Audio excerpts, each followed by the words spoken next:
It's May 10, and today in Philippine history, Andres Bonifacio, the Supremo of the Katipunan, and his brother Procopio were executed in 1897. The path to his end began at the Tejeros Convention, when Katipunan's Magdalo faction elevated Emilio Aguinaldo as the new president on March 22, 1897. One day later, the Acta de Tejeros, an election protest, rejected the insurgent government instituted at the convention and affirmed their steadfast devotion to the ideals of the Katipunan. By April 1897, a month later, Bonifacio and his followers signed the Naik Military Agreement, effectively forming a rival government and military command in Naik, Cavite.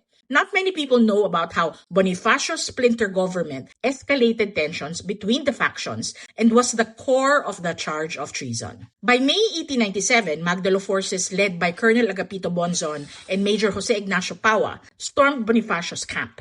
Andres' brother Ciriaco was killed. Andres was wounded by gunfire and was stabbed near the neck. Andres and his surviving brother Procopio were brought to Maragondon for trial. The charge? Treason against the very revolution he had ignited. Napakabilis ng mga pangyayari. The tribunal that tried the Bonifacio brothers were composed of Brigadier General Mariano Noriel, Mariano Riego de Dios, Crisostomo Riel, Tomas Mascardo, Esteban Infante, and Sulpicio Antony. The military court sentenced the brothers to death. President Aguinaldo initially commuted the sentence to banishment to Pico del Oro, but the generals around him pressed for execution. Politika ang pumatay kay Bonifacio, hindi bala.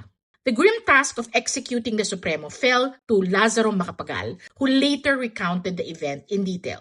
He escorted Andres and Procopio to Tala Hill in Maragondon, carrying sealed orders. On arrival, he opened the packet and it was an execution order. Bonifacio supposedly pleaded in Tagalog, "Patawarin ninyo ako, kapatid." Macapagal, bound by military discipline, could only reply with sorrow. Procopio was executed first, buried in a shallow grave dug with bayonets and bolos. Andres tried to escape, but shrubbery blocked his path. A soldier fired a Remington rifle into his back. Bonifacio fell and was buried just 25 steps away from Procopio.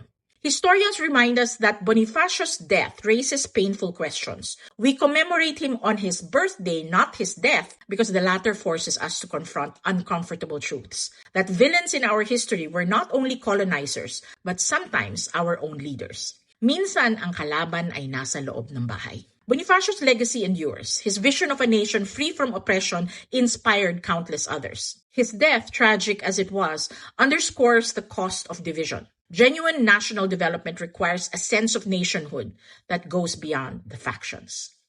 O, diba? Meow meow.